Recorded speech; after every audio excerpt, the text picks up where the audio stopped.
Ginawaran ng prestihiyosong parangal ng Global Guild of Influential Awards Incorporated sa isinagawang International Influential Icons Global Hero Awards 2026 si Dr. Marie-Tessy A. Vicente, College Dean ng Renaissance School of Science and Technology na ginanap sa Golden Ballroom, Okada, Manila, March 29, 2026. Dr. Marie-Tessy A. Vicente.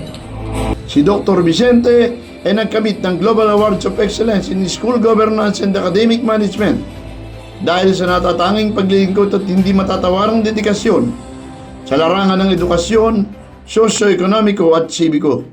Sa kanyang acceptance speech, sinabi nito na buong pasasalamat at pakumbaba na tinatanggap niya ang parangal na iginawad sa kanya. Distinguished guests, distinguished officers of the Global Guild of Influential Leaders Awards Incorporated, honored guests, fellow awardees, ladies and gentlemen, good evening. It is deep gratitude and humility that I accept the Global Award of Excellence in School Governance and Academic Management. I am truly honored to receive the recognition here at Okada, Manila.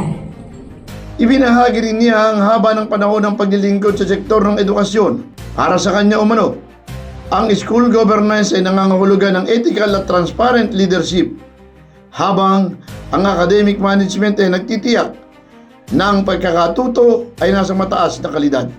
I began my journey in education in 1974, and through the years as a classroom teacher, coordinator, principal, and dean, I learned that educational leadership is not about position, but about service, integrity, and responsibility.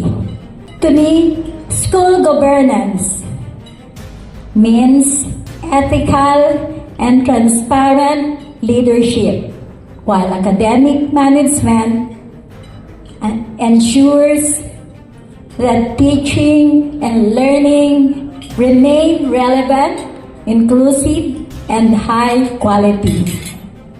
Buong puso rin itong kinilala at pinasalamatan ng RSST at ang chairwoman na si Miss Cathy Gianco Cartiz sa walang sawang pagsuporta at institutional commitment at growth.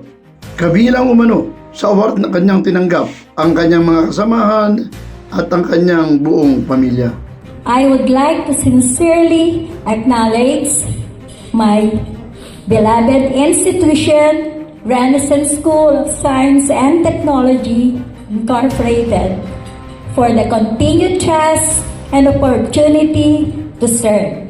My heartfelt appreciation goes to our chairwoman, Miss Cathy Gianca Curtis, for her leadership, support, and shared commitment in academic excellence and institutional growth. This award also belongs to the educators, administrators, and staff I have worked with through my career, and to my family whose constant support has sustained me over the years. My sincere thanks to the Global Guild of Influential Leaders Awards Incorporated, Dr. Christian Simeon Castillo, for this meaningful recognition. This honor strengthens my commitment to continue serving education with integrity and purpose.